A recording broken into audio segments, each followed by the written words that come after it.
ഹിത കിച്ചണിലേക്ക് എല്ലാവർക്കും സ്വാഗതം. ഇന്ന് ഞാൻ വളരെ എളുപ്പം ഉണ്ടാക്കാൻ പറ്റുന്ന ഒരു റെസിപ്പിയാണ് കാണിക്കാൻ പോകുന്നത്. കുട്ടികൾക്ക് ലഞ്ച് ബോക്സിൽ കൊടുത്തുവിടാൻ നല്ല ഒരു വിഭവമാണ്. പ്രത്യേക രീതിയിലുള്ള ഒരു ഓംലെറ്റാണിത്. ബ്രേക്ക്ഫാസ്റ്റിനും ഇത് വളരെ നല്ലതാണ്. ഇന്ന് ഇത് എങ്ങനെയാണ് ഉണ്ടാക്കാൻ പറ്റുന്നതെന്ന് നമുക്ക് നോക്കാം.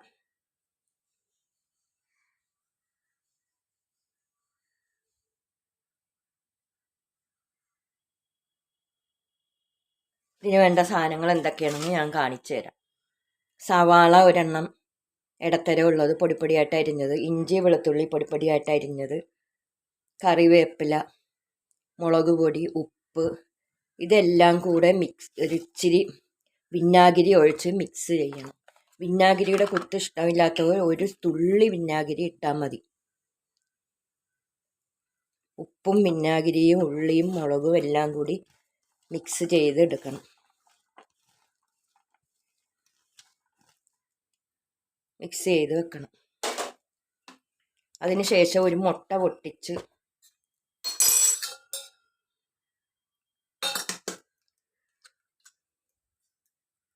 എടുത്ത് നല്ലപോലെ ഇളക്കിയെടുക്കുക. കുറച്ച് ഉപ്പും ചേർക്കുക. ഒരു നുള്ളുപ്പ് ഉള്ളിലും ഞാൻ ഇട്ടിരിക്കണതുകൊണ്ട് ഇതിലൊരു നുള്ളുപ്പ് ഇട്ടാൽ മതി. കലക്കി വെച്ചതിന് ഒരു ദോശക്കല്ല് ഓണാക്കിയതിന് ശേഷം ചൂടാകാൻ വെക്കുക.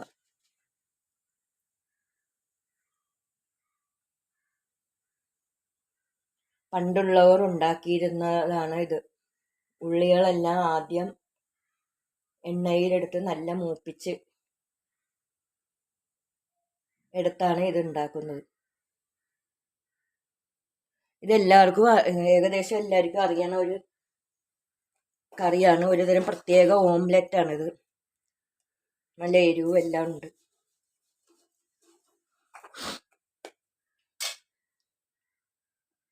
കുറച്ച് വെളിച്ചെണ്ണ ഒഴിച്ച് കൊടുക്കുക. വെളിച്ചെണ്ണ തന്നെ എടുക്കണം, എന്നാലേ ടേസ്റ്റ് ഉണ്ടാവുള്ളൂ.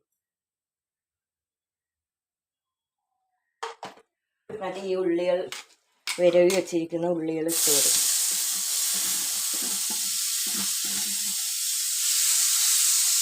തീ കുറച്ച് വെക്കാം.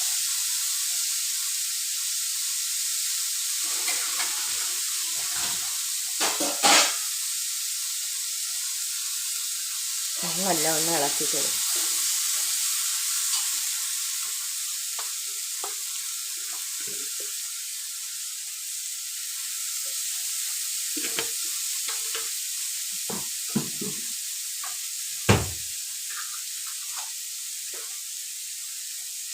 ചെറുതായി ഒന്ന് മൊരിഞ്ഞ് വരുന്നത് വരെ മൂപ്പിച്ച് കൊടുക്കണം. ഇത് വളരെ എളുപ്പം ചെയ്യാൻ പറ്റുന്ന ഒരു റെസിപ്പിയാണ്.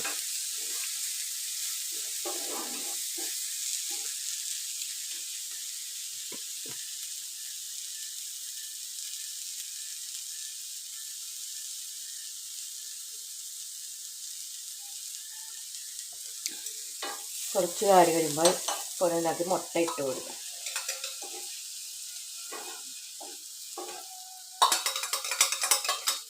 കുറച്ച് നേരം അടച്ച് വെക്കാം.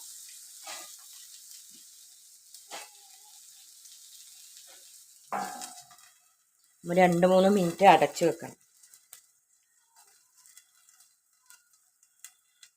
അതിന് ശേഷം ഒരു ചട്ടകം വെച്ച് തിരിച്ചിടാം.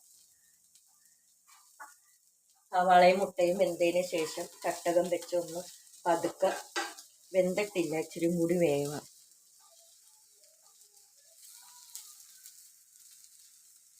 ഇത് കാണുമ്പോൾ ഈ റെസിപ്പി ഒരുപാട് നാളായ ആൾക്കാർ ആരും ചെയ്തിട്ടില്ല എന്നാണ് എൻ്റെ ഒരു ഇത്. നോക്കിക്കഴിയുമ്പോൾ എല്ലാവരും പറയും, ആ ശരിയാണ്, ഞങ്ങൾ പണ്ട് ഉണ്ടാക്കി കൊച്ചുങ്ങൾക്കൊക്കെ കൊടുത്തിരിക്കണമെന്ന്.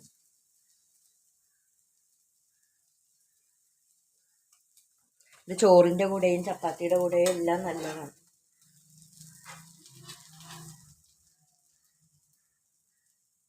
ഇച്ചിരി നേരവും കൂടി ഒന്ന് അടച്ചു വെക്കും.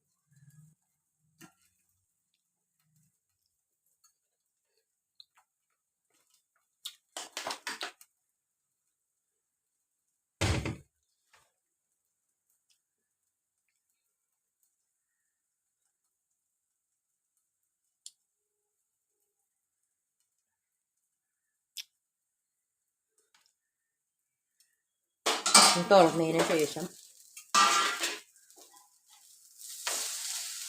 തിരിച്ചിട്ട് 2-3 മിനിറ്റും കൂടി ഒന്ന് ഇതുപോലെ വെച്ചതിന് ശേഷം സർവിങ് പ്ലേറ്റിൽ വിളമ്പാവുന്നതാണ്.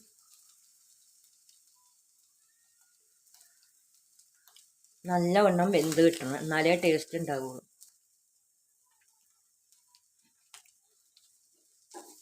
ഇതിൽ വേണമെങ്കിൽ നിങ്ങൾക്ക് വേറെ ക്യാരറ്റോ തക്കാളിയോ എന്ത് വേണമെങ്കിലും ചേർക്കാം. അതിനൊന്നും ഒരു കുഴപ്പമില്ല. ചപ്പാത്തിയുടെ കൂടെയാണ് ഏറ്റവും നല്ല ടേസ്റ്റ്.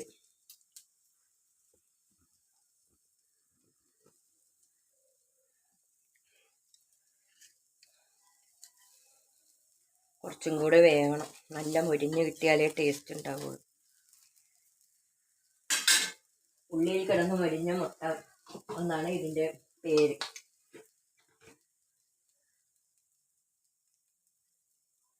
ഓംലെറ്റ് ആവുമ്പോൾ എല്ലാം കൂടി ചേർത്തല്ലേ നമ്മൾ ചെയ്യുന്നത്. ഇതങ്ങനെയല്ല, ഇത് പ്രത്യേകം. ചിലർ ഉള്ളി നല്ല മൂപ്പിച്ച് മുട്ടയുടെ കൂടെ ഇട്ട് ഓംലെറ്റിനെ എടുക്കണ പോലെ കുഴച്ചും ഇങ്ങനെ ചെയ്യാറുണ്ട്. പച്ച ഉള്ളിയല്ല, നല്ലപോലെ ഒന്ന് വഴറ്റിയെടുത്ത ഉള്ളി.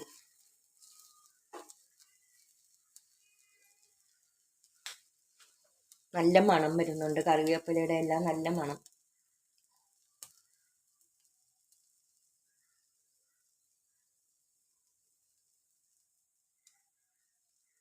ഇത് കുറച്ചെങ്കിലും എല്ലാവർക്കും ഇത് അറിയാമായിരിക്കും, ഈ വിഭവം. ആർക്കൊക്കെ അറിയാമെന്ന് എന്നെ കമൻറ്റ് ബോക്സിലൂടെ അറിയിക്കണേ.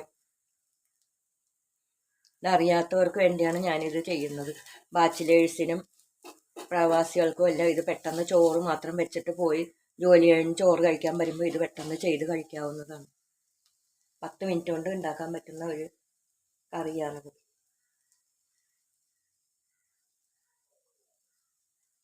കുട്ടികൾക്ക് മുളകിടാതെ ലഞ്ച് ബോക്സിൽ ചെയ്ത് കൊടുക്കാനും പറ്റും. അടുപ്പ് ഓഫ് ചെയ്യാം, വെന്തിട്ടുണ്ട്.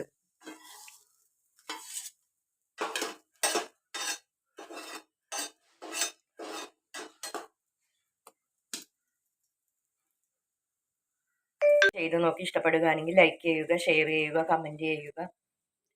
സബ്സ്ക്രൈബ് ചെയ്യാതെ ആരെങ്കിലും കാണുന്നെങ്കിൽ സബ്സ്ക്രൈബ് ചെയ്യാനും മറക്കരുത്. ഇത് ഇഷ്ടപ്പെടുകയാണെങ്കിൽ നിങ്ങളുടെ സുഹൃത്തുക്കൾക്കും